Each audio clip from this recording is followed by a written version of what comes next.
ചാംസിന്റെ change making പരമ്പരയിലേക്ക് സ്വാഗതം. പരസ്പര താൽപര്യമുള്ള വിവിധ വിഷയങ്ങളിൽ ഇടയിൽ വിദ്യാർത്ഥികളെ ബോധവൽക്കരിക്കുക എന്നതാണ് അവരുടെ ലക്ഷ്യം. ഈ ദൗത്യത്തിന്റെ ഭാഗമായി ടിങ്കറിംഗ്, പ്രശ്നപരിഹാരം, നവീകരണം, സംരംഭകത്വം, ചേഞ്ച് മേക്കിംഗ്, മറ്റ് വിഷയങ്ങൾ എന്നിവയെക്കുറിച്ചുള്ള നിരവധി മൈക്രോ ലേണിംഗ് മൊഡ്യൂളുകൾ ടിങ്കർ ചാംസ് പുറത്തിറക്കുന്നു. ഈ 10 ഭാഗങ്ങളുള്ള വീഡിയോ പരമ്പരയിൽ ചേഞ്ച് മേക്കിംഗിന്റെ അവശ്യകാര്യങ്ങളും നിങ്ങൾക്ക് എങ്ങനെ ഒരു ചേഞ്ച് മേക്കർ ആകാമെന്നും മനസ്സിലാക്കാൻ ടിങ്കർ ചാംസ് നിങ്ങളെ സഹായിക്കും. ഓരോ വീഡിയോയും ഏകദേശം 5 മുതൽ 10 മിനിറ്റ് വരെ ദൈർഘ്യമുള്ളതാണ്. കൂടാതെ നിങ്ങൾക്ക് ശ്രമിക്കാവുന്ന ഒരു ചേഞ്ച് മേക്കിംഗ് ആക്ടിവിറ്റിയും ഉൾപ്പെടുന്നു.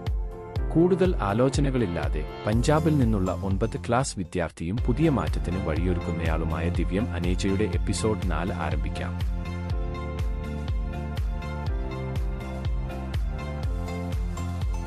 ആലോചിച്ചു നോക്കിയേ, സ്റ്റുഡൻസ് തുടങ്ങി വെക്കുന്ന എത്രയെത്ര നല്ല പ്രോജക്റ്റുകളാണ് ഒരു ചെറിയ തീപ്പൊരി പോലെ വന്നിട്ട് ആളിക്കത്തും മുൻപേ കെട്ടുപോകുന്നത്.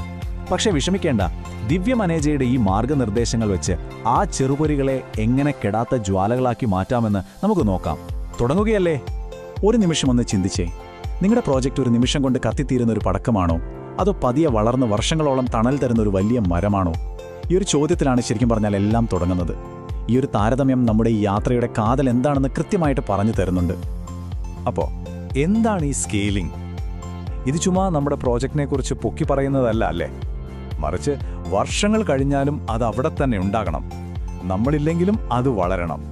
അങ്ങനെ വളരെ ശക്തമായിട്ടുള്ള ഒരു അടിത്തറ ഉണ്ടാക്കുന്നതിനെയാണ് നമ്മൾ സ്കെയിലിംഗ് എന്ന് പറയുന്നത്.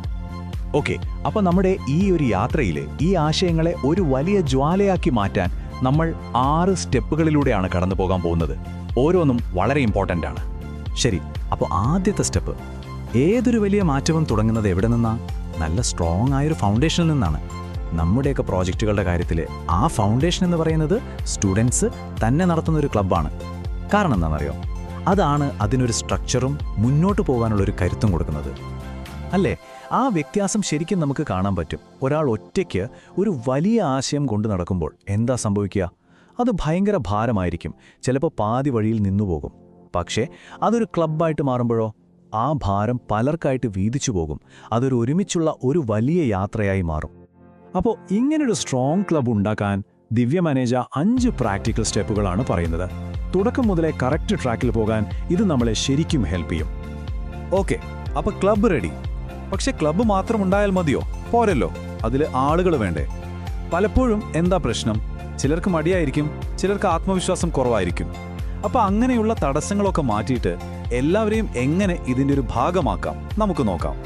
എല്ലാവർക്കും ഇതിൻ്റെ ഭാഗമാകാൻ തോന്നുന്ന ഒരു കൾച്ചർ ഉണ്ടാക്കാൻ ഇതാ 4 സിമ്പിൾ വഴികൾ. നമ്മൾ ഓർത്തിരിക്കേണ്ട ഒരു കാര്യം എന്താണെന്ന് വെച്ചാൽ, ചിലപ്പോൾ നമ്മൾ കൊടുക്കുന്ന ചെറിയൊരു അംഗീകാരം മതിയാവും വലിയ മാറ്റങ്ങൾ കൊണ്ടുവരാൻ. ദേ, ഈ ഒരു ചിന്തയില്ലേ, അവൾക്കത് ചെയ്യാമെങ്കിൽ അല്ലെങ്കിൽ അവനത് ചെയ്യാമെങ്കിൽ എന്തുകൊണ്ട് എനിക്ക് പറ്റില്ല? ഇതിൻ്റെ ഒരു പവറിനെ നമ്മൾ ഒരിക്കലും ചെറുതായി കാണരുത്. നമ്മുടെ കൂടെയുള്ളവർ വിജയിക്കുന്നത് കാണുമ്പോൾ കിട്ടുന്ന ഒരു ഇൻസ്പിറേഷൻ ഉണ്ടല്ലോ, അതാണ് ശരിക്കും പറഞ്ഞാൽ ഏതൊരു പ്രോജക്റ്റിൻ്റെയും ഏറ്റവും വലിയൊരു ഫ്യൂവല്. ശരി, അപ്പോൾ നമ്മുടെ ഫൗണ്ടേഷൻ സ്ട്രോങ് ആയി, ആളുകളും കൂടെയുണ്ട്. ഇനി അടുത്ത സ്റ്റെപ്പ് എന്താ? ഇനി നമ്മുടെ സ്കൂളിൻ്റെ മതിലുകൾക്ക് പുറത്തേക്ക് കടക്കാനുള്ള സമയമായി. സമൂഹത്തിൽ ശരിക്കും ഒരു ഇമ്പാക്റ്റ് ഉണ്ടാക്കണമെങ്കിൽ ഇത് ചെയ്തേ പറ്റൂ. ഒരു ഐഡിയ വളരുന്നത് കണ്ടോ? ഇങ്ങനെ പടിപടിയായിട്ടാണ്. സ്കൂളിൽ ഒരു ക്ലാസ് റൂമിൽ തുടങ്ങുന്ന ഒരു കാര്യം പതിയെ ആ കമ്മ്യൂണിറ്റിയിലേക്ക് എത്തും, പിന്നെ ആ സിറ്റി മുഴുവൻ അറിയും, അവസാനം അതൊരു നാഷണൽ ലെവൽ മൂവ്മെൻ്റ് ആയിട്ട് മാറും. ഈ ഒരു സ്കെയിലിംഗ് ലാഡർ കാണിക്കുന്നത് എന്താണെന്നറിയോ? എത്ര വലിയ ലക്ഷ്യമാണേലും സ്റ്റെപ്പ് ബൈ സ്റ്റെപ്പായിട്ട് നമുക്കത് നേടിയെടുക്കാൻ പറ്റും. അപ്പോൾ ഈ ഗോവണി കയറി പോകാൻ നമ്മളെ സഹായിക്കുന്ന ചില വഴികളാണിത്. ഇതിൽ ഏറ്റവും ഇമ്പോർട്ടൻ്റ് എന്താണെന്ന് ചോദിച്ചാൽ, നമ്മുടെ ഐഡിയയെ ഒരു ടൂൾ കിറ്റ് പോലെ ആക്കുക എന്നതാണ്. അതായത് ആർക്ക് വേണേലും എളുപ്പത്തിൽ എടുത്ത് ഉപയോഗിക്കാനും അവരുടെ സ്ഥലത്ത് അതുപോലെ ചെയ്യാനും പറ്റുന്ന ഒന്നാക്കി മാറ്റുക. ശരിയാണ്, നല്ല മാർക്കറ്റിംഗ് ഇല്ലെങ്കിൽ ലോകത്തിലെ ഏറ്റവും നല്ല ഐഡിയ ആണെങ്കിൽ പോലും ആരും അറിയില്ല. അതുപോലെ തന്നെയാണ് മെഷർമെൻറ്റും. നമ്മൾ എങ്ങോട്ടാ പോകുന്നതെന്നറിയാതെ കണ്ണും കെട്ടി പറക്കുന്ന പോലെയാകും നമ്മുടെ പ്രോജക്റ്റിൻ്റെ വളർച്ച അളന്നില്ലെങ്കിൽ. സോ ഈ 2 കാര്യങ്ങളും ഭയങ്കര ക്രിട്ടിക്കലാണ്. ഇതാണ് മാർക്കറ്റിങ്ങിനെ കുറിച്ച് നമ്മൾ ആദ്യം മനസ്സിലാക്കേണ്ട കാര്യം.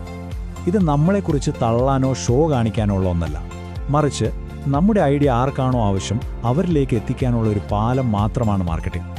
ഈ വ്യത്യാസം കണ്ടോ?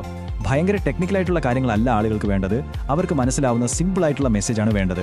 നിങ്ങളുടെ ആശയം എന്താണ് എന്നതിനേക്കാൾ അത് എന്തിനാണ്, അല്ലെങ്കിൽ അതുകൊണ്ട് ആർക്കാണ് ഗുണം എന്ന് പറയുന്നതാണ് ആളുകളെ എപ്പോഴും കൂടുതൽ ആകർഷിക്കുക. നമ്മുടെ പ്രോജക്റ്റ് സക്സസ് ആണോ അല്ലയോ എങ്ങനെ അറിയും? ഈ ഇമ്പാക്റ്റ് അളക്കുക എന്ന് പറയുന്നത് അത്ര വലിയ കോംപ്ലിക്കേറ്റഡ് കാര്യമൊന്നുമല്ല. സ്റ്റുഡൻസിന് പോലും ഈസിയായി ട്രാക്ക് ചെയ്യാൻ പറ്റുന്ന ചില കാര്യങ്ങളാണിത്. ഇതുവരെ നമ്മൾ കുറേ തിയറി കാര്യങ്ങളൊക്കെ സംസാരിച്ചു അല്ലേ? ഇനി ഇതൊക്കെ പ്രാക്ടിക്കലായിട്ട് എങ്ങനെ വർക്ക് ചെയ്യുമെന്ന് നോക്കാം. അതിനുവേണ്ടി ഈ ഗൈഡ് എഴുതിയ ദിവ്യ മനേജയുടെ തന്നെ സ്വന്തം പ്രോജക്റ്റായ സ്കിൽ വോറ AI-യുടെ അനുഭവത്തിലേക്ക് നമുക്കൊന്ന് പോയി നോക്കാം. ഇതൊന്നും വെറുതെ പുസ്തകത്തിൽ വായിച്ച അറിവുകളല്ല കേട്ടോ.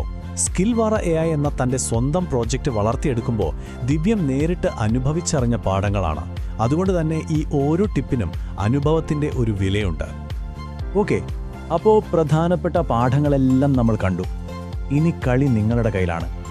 ഈ അറിവുകളൊക്കെ വെച്ചിട്ട് നിങ്ങളുടെ ഐഡിയയ്ക്ക് എങ്ങനെ ജീവൻ കൊടുക്കാം, എങ്ങനെ അതിനെ വളർത്താമെന്ന് ചിന്തിക്കേണ്ടത് നിങ്ങളാണ്.